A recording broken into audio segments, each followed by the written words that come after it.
સુરતમાં એક હીરા દલાલે પૂરું પાડ્યું છે ઈમાનદારીનું ઉદાહરણ। હીરા દલાલે 10 ગ્રામની સોનાની લગડી મૂળ માળિક સુધી પહોંચાડી દીધી હતી।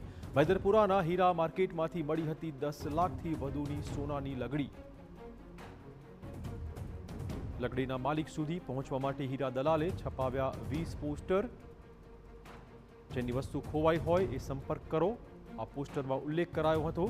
મૂળ માલિકે સંપર્ક કરીને સોનાની લગડી પરત મેળવી છે। ડાયમંડ એસોસિએશનની હાજરીમાં લગડી પરત કરવામાં આવી હતી। વધુ વાત કરવા જોડાશે અમારા સંવાદદાતા બળદેવ। શું વધુ વિગતો?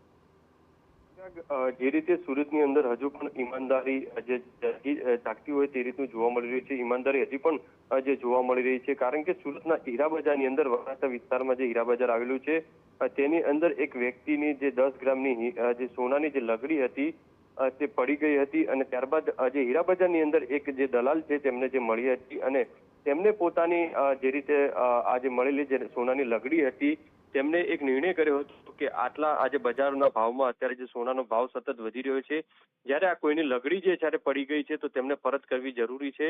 ત્યારે જ તેમને પોતે જે ડાયમંડ એસોસિએશનનો સંપર્ક કર્યો હતો અને ત્યારબાદ એક પોસ્ટર પણ જે રીતે છપાવ્યું હતું કે જે કોઈ વ્યક્તિને કોઈ બજારમાં કોઈ વસ્તુ ખોવાઈ હોય તો તાત્કાલિક સંપર્ક કરવો।